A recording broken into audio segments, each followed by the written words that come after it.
Martineau makes bad taste jokes about gays and people who are ill, and he even throws in some sexual remarks.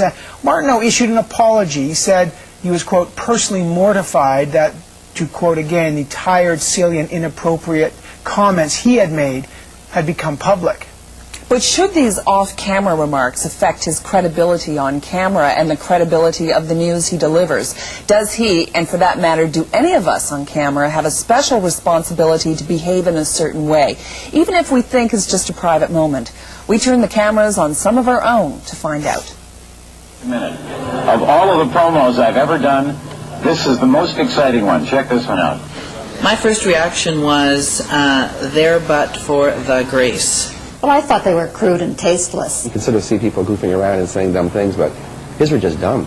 I thought it was shocking. Oh, boy!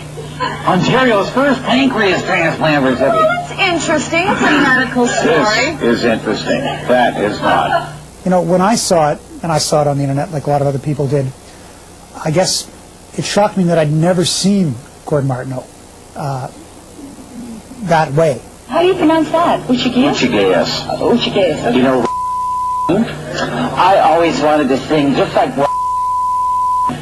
Now, I don't know him like his colleagues do, and I know if you, I don't know, he's been there, I think, 25 years, and he's very accomplished, very professional. Uchigeas. Homo. He sings. You've lost it, man. So I imagine that what it might do to the average person is to make them sort of go, you know, good heavens, you know, I've never seen that news anchor act that way, and it might raise the question, do others act that way? If you are the flagship face of a news network, or you know, you're supposed to be a sober anchor, then don't do anything that will wreck your image. I mean, you are being paid to carry that network, you know, with your credibility and your integrity. Right here's your key. See this key? It's right there, folks.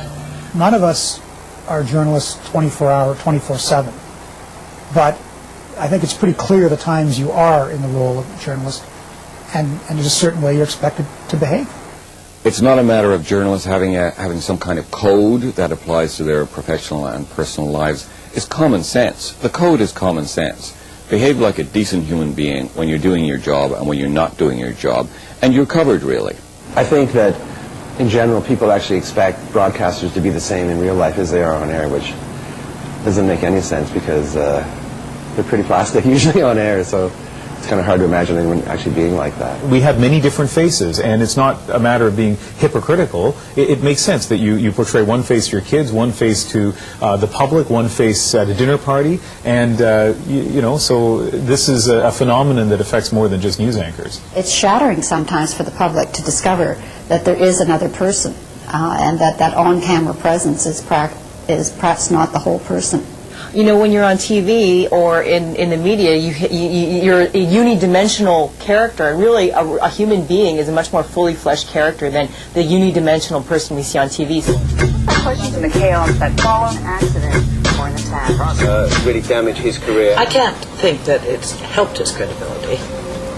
I think it does hurt the credibility of journalists, all kinds of journalists. While it's all right to reveal aspects of their personality that don't come through on television, I think these kinds of outbursts are not going to add to credibility. We know that the news anchor, the bingo caller, rarely actually writes the news. It's the work of an entire team, and that team has taken the news from a news wire or Reuters or some reporter from abroad working for the BBC and so on. So it really plays into an international grid of reliability. And when you depart from that, I think you're letting not just the local team down, but the whole journalistic profession. Anybody who works in this business should know that when the New York Times and the BBC have been attacked for credibility, everybody from the New York Times and the BBC on down is going to be questioned about their ethics, their reliability. If you don't know that, then you're being a bit dumb. Ironically, I think Citytv were one of the best in kind of creating television that looked like real people had made it. However, maybe Gord Martineau got a little too real. You know, everybody made a big fuss about Peter Mansbridge's beard last summer because it just was so un Peter Mansbridge. You know, that was during the blackout here when he got caught with his shorts on, literally. Being on TV is a performance. It's partially a performance. It's partially being on a medium. I'm sure you good folks on Sunday morning don't behave the same way you do on air as off air. I'm not faking anything. Like, you know, it's not like a credible person writes my lines and gives them to me, you know, and I appear credible. You know, it's not like that. I mean, I think when people say, oh, she's credible, they're actually picking out something that's actually coming from me, I would hope. Those of us who choose to be on camera have chosen this job. None of us were forced to do it against our will.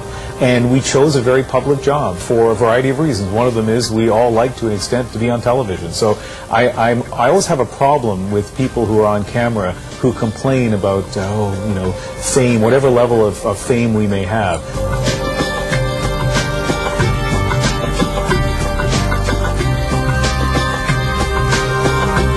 Mike Wallace was overheard talking about black people and watermelons. It wasn't funny, it was despicable. He was suitably embarrassed. But people don't talk about it anymore because in the end, the value of his work overrides it. There haven't been any lawsuits or human rights accusations, nor indeed has Gord Martineau been hauled up to the Human Rights Commission. He's never had any problems with his staff. Citytv has a very rigorous human rights code, and he hasn't transgressed in that fashion. So in the end, as I say, the work record, the track record, speaks for itself, and the scandal blows over. Even when, you're not taping something that you know is going on the air, a mistake, or just, waiting around while the guy sets up and maybe the camera's on and maybe the camera's rolling and, you say something stupid. Do it quick, do it dirty, do it fast, do it. Do it, baby. Well, you better be prepared for the world to see it.